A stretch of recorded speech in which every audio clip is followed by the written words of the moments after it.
जय हिंद साथियों, फिर से स्वागत है आपका एक न्यू वीडियो में। तो जिस वीडियो का आप सभी को यहाँ पर बेसब्री से इंतजार था, जिस वीडियो के लिए आप सभी के बहुत से कमेंट आते थे, फाइनली आ चुके हैं। जस्ट तो फाइनली कक्षा 11वीं का जो त्रैमासिक का जो पेपर आज का आपका जो पेपर था वो फाइनली हो गया है। और यहाँ पर मैंने आपको जो क्वेश्चन बताए थे वही के वही क्वेश्चन आपको पूछे गए थे। तो यहाँ पर आज के जो पेपर है आपका जो कृषि विज्ञान का जो आज का जो पेपर हुआ उसका हम यहाँ पर एनालाइज करने वाले कि आपको यहाँ पर कौन कौन से क्वेश्चन पूछे गए थे, कैसे क्वेश्चन पूछे गए थे। अगर आप इस वीडियो को अच्छे से देख लेते तो आपको फसल उत्पादन की तैयारी वो भी आप आराम से कर सकते हो। ठीक है, तो यहाँ पर मैं आपको ऑब्जेक्टिव टाइप के जो क्वेश्चन है का पहले मैं सॉल्यूशन बताता हूँ, फिर हम जो 2 अंक 3 अंक और 4 अंक के क्वेश्चन का उनका एनालाइज करेंगे कि यहाँ पर आपको कहाँ से क्वेश्चन पूछे गए थे, कैसे क्वेश्चन पूछे गए थे।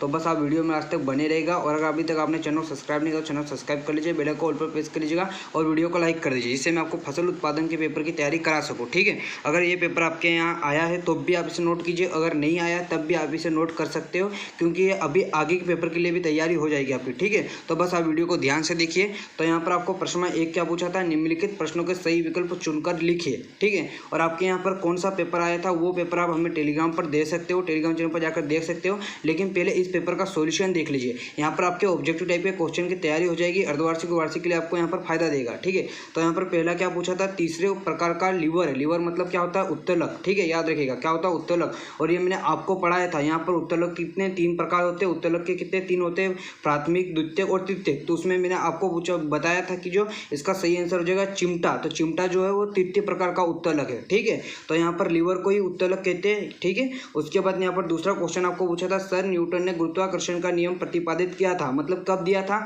तो इसका सही आंसर हो जाएगा सन 1686। और अगर आगे जाकर अगर आपको पूछे अगर सन 1686 की जगह 87 दे दे तो वो भी सही है। ठीक है, उसके बाद उष्मा का मात्रक होता है। तो उष्मा का जो मात्रक होता है वो क्या होता है, तो यहाँ पर इसका सही आंसर हो जाएगा, मैं यहाँ पर बता रहा हूँ, उष्मा का जो मात्रक हो जाएगा ऑप्शन बी, जूल किलोग्राम। लेकिन यहाँ पर मिस प्रिंटिंग है, यहाँ पर आएगा जूल पर किलोग्राम केल्विन। ठीक है, इसका सही मात्रक यही होगा। ठीक है, सही मात्रक। उसके बाद क्या है, न्यूट्रॉन का खोज करने वाला वैज्ञानिक कौन है, तो न्यूट्रॉन का खोज करने वाला अगर रदरफोर्ड की बात करें तो रदरफोर्ड ने किसकी की है, रदरफोर्ड ने की है किसकी, प्रोटॉन की है। और न्यूट्रॉन, यहाँ पर न्यूट्रॉन तो वही देखिए, ये तो क्या है, गोल्डस्टीन ने चेडविक, इसका सही आंसर हो जाएगा चेडविक। ठीक है, उसके बाद यहाँ पर क्या पूछा था, निम्न में से क्या है, ये वाला क्वेश्चन भी गलत पूछा था। आपको पूछना था कि निम्न में से प्रबल अम्ल नहीं है। यहाँ पर ये जो HCl है वो एक प्रबल अम्ल है, H2SO4 प्रबल अम्ल है। उसके बाद जो HNO3 है वो भी एक प्रबल अम्ल है, जबकि जो H2SO4 है वो दुर्बल अम्ल है। तो ये वाला क्वेश्चन आपको गलत पूछा था, ये मतलब मिसप्रिंटिंग है। निम्न में से कौन प्रबल अम्ल नहीं है, तो इसका आंसर आना था H2CO3 जो कि दुर्बल अम्ल है। बाकी ये जो सभी वो क्या है, प्रबल अम्ल है। ठीक है, याद रखिएगा। उसके बाद आपको यहाँ पर नेक्स्ट क्वेश्चन पूछा था, ह्यूमस क्या है। ह्यूमस क्या है, तो आप सभी को पता है, ह्यूमस एक कार्बनिक मृदा क्लोराइड है, आपको मैंने तैयार करवाया था।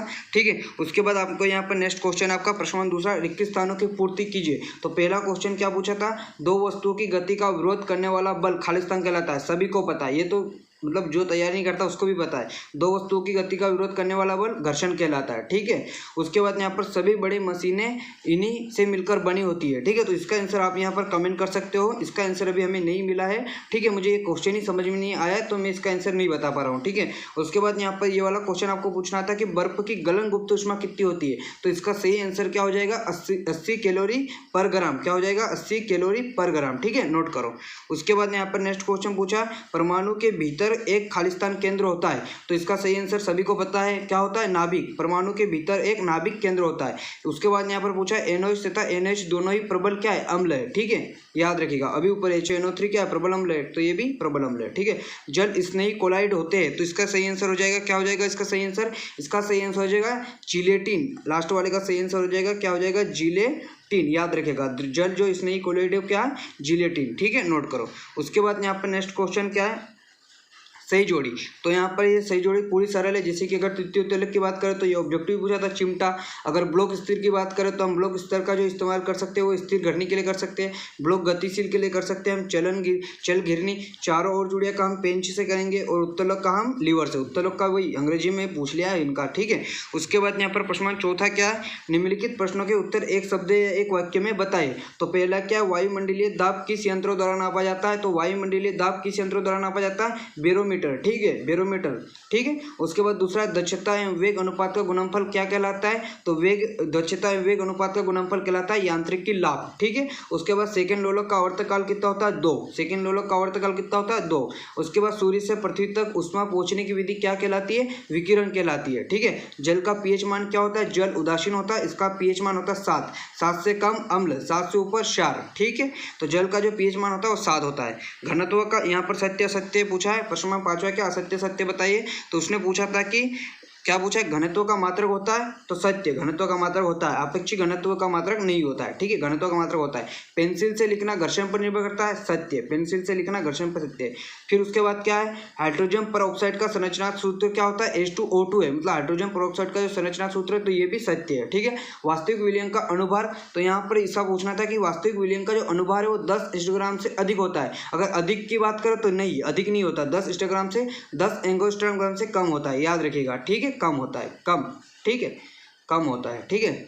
उसके बाद हाइड्रोजन का परमाणु क्रमांक 1 होता है, सभी को पता है हाइड्रोजन का परमाणु क्रमांक 1 होता है। उसके बाद यहाँ पर आप यहाँ पर बताइए, आपको मैंने घनत्व की परिभाषा बताई थी कि नहीं, आप सभी को मैंने यहाँ पर बताया था घनत्व की परिभाषा, अपेक्षित घनत्व की परिभाषा। आपको ये दोनों क्वेश्चन मैंने आपको तैयार करवाया था, घनत्व की परिभाषा भी बताई थी, अपेक्षित घनत्व की परिभाषा भी बताई थी, और दोनों में अंतर भी याद करवाया था। घर्षण किसे कहते हैं, ये वाला क्वेश्चन तो मैंने आपको, अगर आप सेकंड चैप्टर देखोगे तो पहला ही क्वेश्चन ये आपको मैंने बताया था। घर्षण बल की परिभाषा भी वही है, ठीक है। यांत्रिकी लाभ को समझाइए, तो अगर आपने यांत्रिकी लाभ तो मैंने बताया भी था, लेकिन अगर आप यहाँ पर मैंने आपको जो सेकंड, अगर आप खाली स्थान देखोगे, आपका जो सेकंड यहाँ पर 21 स्थान की पूर्ति कीजिए, और दूसरा यहाँ पर देखिए, उसमें यहाँ पर परिभाषा दी गई है, वेग अनुपात और क्या पूछा था, दक्षता का गुणनफल यांत्रिकी लाभ कहलाता है, ठीक है। अगर वो ऑब्जेक्टिव आपको याद होगा तो आप लिख सकते हो, ठीक है। ऊष्मा की परिभाषा आपको मैंने बताया था, ताप किसे कहते हैं, ये वाला क्वेश्चन भी आपको बताया था। उसके बाद बहुत सरल पेपर पूछा जाता है, न्यूट्रॉन की खोज अभी आपके ऑब्जेक्टिव में मिल जाएगा। ये वाला देखो, ऑब्जेक्टिव के क्वेश्चन ही, उनके पास क्वेश्चन ही नहीं है नए कि हम यार बच्चों को नए क्वेश्चन दे, वो बस खालिस्तान भी वही पूछ रहे हैं, यहाँ पर ऑब्जेक्टिव भी वही पूछ रहे हैं। न्यूटन की खोज किसने की थी, जेम्स चैडविक,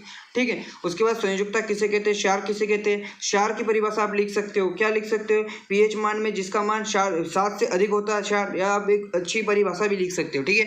कोलाइड से आप क्या समझते हो, वास्तविक विलयन को समझाए, मात्रकों की प्रणाली आपको मैंने समझाया था। घनत्व अपेक्षित, ये देखो पहला ही क्वेश्चन, छठवां वाला, घनत्व अपेक्षित घनत्व में अंतर लिखिए, आपको बताया था। उत्तोलक की परिभाषा, इसके प्रथम प्रकार के उत्तर पूछे, मैंने तो आपको तीनों बताए थे, ठीक है। उसके बाद यहाँ पर कैपिटल जो स्मॉल जी में अंतर भी बताया था, न्यूटन का गुरुत्वाकर्षण भी नियम आपको बताया गया था। विद्युत संयोजकता को उदाहरण से ही समझाए वाला क्वेश्चन आपको दिया गया था। आयनन की मात्रा को परिभाषित कीजिए, तो यहाँ पर ऐसा कोई क्वेश्चन नहीं जो कि मैंने आपको नहीं बताया हो। घर्षण बढ़ाने के 4 उपाय बताए थे, दैनिक जीवन में उपयोग बताए थे।